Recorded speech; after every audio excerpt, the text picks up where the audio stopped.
I'm Tom, this is Daily Friction, and today we'll talk about one of the most prevalent traits I constantly see among successful men.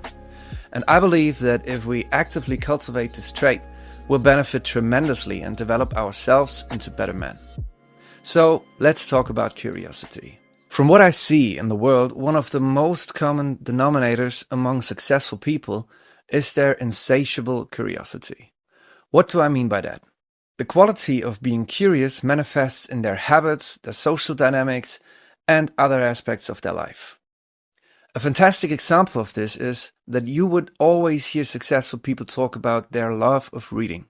This gave me a clue early on that reading really is a habit that makes a big difference in life, which I try to implement, as you can see, with Daily Friction. But it is about more than just books. Todd Kashdan writes in Curious. When you look at successful people in history, it becomes clear that curiosity motivated them to expand their horizons, and it has to be given at least partial credit for their accomplishments. Whether it is scientists, artists, architects, politicians, CEOs, owners of mum and pop shops, advertising executives, teachers, political activists, or nearly anyone trying to discover something, their stories highlight the powerful motivator of curiosity in why we do the things we do. The truth is this, there's always more to learn. You never know everything, and the more you know, the more you realize just how much you don't know. That's why, in my opinion, the most intellectual people don't say that they are super intelligent. Instead, they have an intellectual humility, since they realize that their areas of knowledge just expand the realm of nearby new areas yet to be discovered. And this realization humbles you, encouraging you to branch out and explore new things. Often you'll find answers in one field that apply to another in ways you never could have anticipated. The point is that those people stay hungry for knowledge and exploration of the world and everything within it. And the opposite of this is stagnation. Stagnation is death. If you're not growing, you're deteriorating. The things we don't use or develop tend to decay over time. People who are content with the status quo are fooling themselves because with each passing day, we get closer to the finish line of our lives. The hardware gets older, movements get slower, and cognitive functions are declining. That's the natural process if we're idle and stagnant. Curiosity is the engine of achievement. Ken Robinson. I once heard an analogy that life is like one of those moving walkways at the airport, but you entered it the wrong way. Imagine that this is life. If you just stand still, you actually move backward, even if you're not aware of it. If you don't actively get better, seize the day, and learn new things, you won't even notice how the moving walkway is pulling you further back, until one day you realize everything is pretty different than it was not too long ago. You didn't get better, you just got older. But curiosity isn't just about personal development. It's also incredibly powerful in social interactions, for example. You can learn something valuable from everyone you meet. Scott Barry Kaufman highlights this in Transcend. There are a number of reasons why social curiosity can be conducive to growth. For one, learning new information about other people and their behaviors gives us the possibility of learning from their mistakes, as well as becoming more aware of opportunities in life without the need to personally undergo extensive trial and error. Learning information about others also enables us to effectively adapt to our social environment and facilitate relationships. Kaufman continues. Taken together, social curiosity and the drive to engage in novel social experiences comprise the need for social exploration, an important form of exploration for growth and learning among such a social species as human beings. Never feel superior to others in general as a person, at most when it comes to certain skills. But always be humble and acknowledge that you can learn from everyone. In my walks, every man I meet is my superior in some way, and in that I learn from him. Ralph Waldo Emerson. And hey, since I know what most of you are thinking about you animals, it also is a tremendous trait when it comes to women and dating. If you want someone to like you, be genuinely interested in them. And I mean genuinely. Don't just act like it to get into panties. Just think of the thousands of stories you experienced that made you the person you are today. Exciting ones and mundane ones. The small ones and the big ones. And now imagine that no matter who you have in front of you, they have their thousands of stories too. Stories of wins, losses, triumphs, and heartbreaks. So how could there not be something that you can learn? If not directly from them, then about humans in general from listening to them. By the way, this principle is one of the cornerstones of Dale Carnegie's How to Win Friends and Influence People. Carnegie writes, You can make more friends in 2 months by becoming interested in other people than you can in 2 years by trying to get other people interested in you. Yet I know and you know people who blunder through life trying to wigwag other people into becoming interested in them. I've realized to myself that I often naturally do this without thinking about it. I'm genuinely interested in the people I spend my time with, their stories and how they live their lives.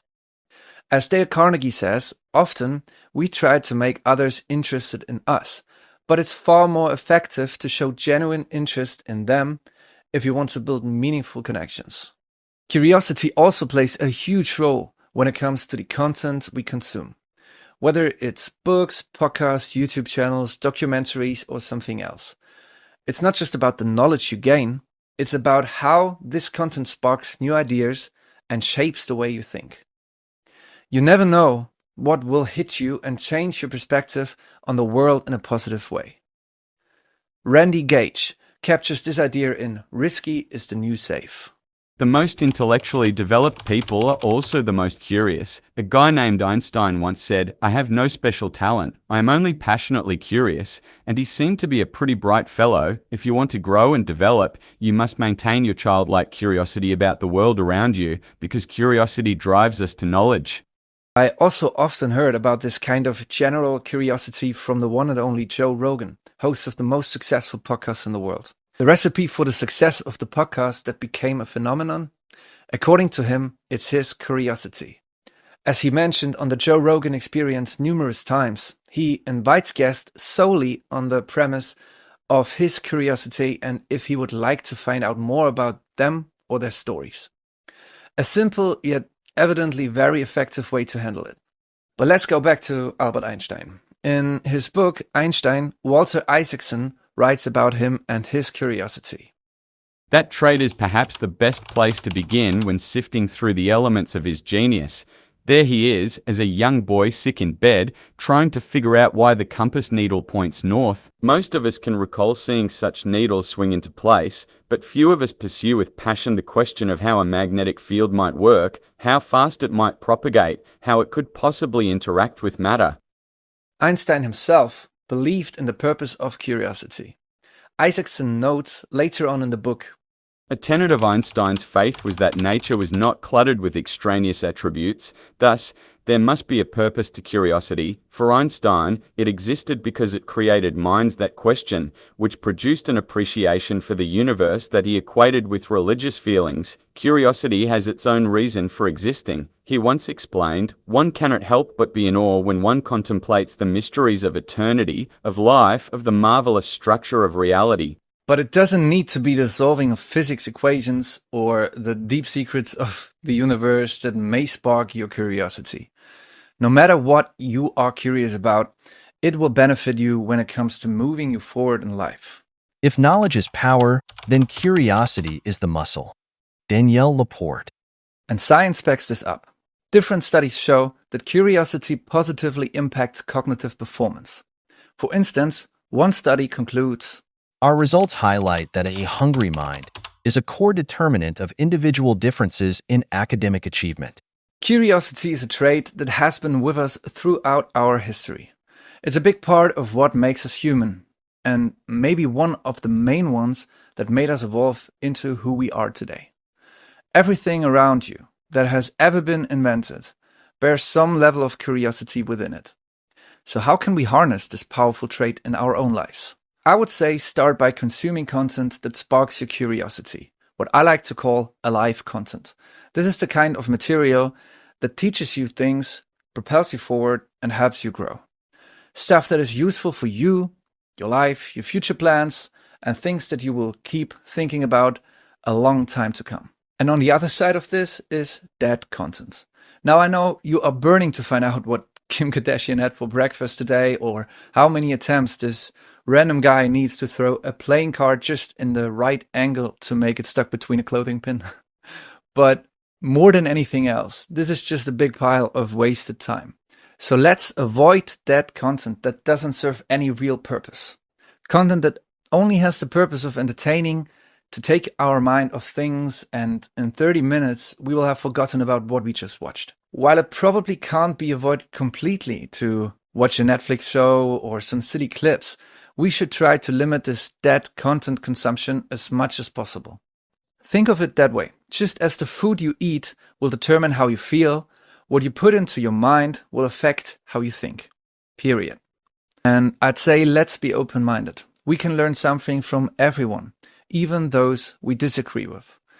You know, I heard something that I really like. If we have an opinion about something, we should know the best arguments of the opposite side so well that we could argue for them. Because this way, we ensure that we understand a topic on a deeper level and can have a well-rounded opinion. King Patrick advises in The Art of Captivating Conversation. Don't read this from the perspective of attempting to gain what you can from someone. Read it from the perspective of seeing others as being people worthy of your attention. Everyone has valuable knowledge, whether it applies to your life or not. Everyone is great at something, and everyone is an expert in something that you are not intimately familiar with. Thus, everyone indeed has something to teach you. Let's not just accept common narratives. Let's test them. Inform ourselves about what else is out there. Let's not just be curious, but also critical thinkers, a skill that becomes increasingly rare these days.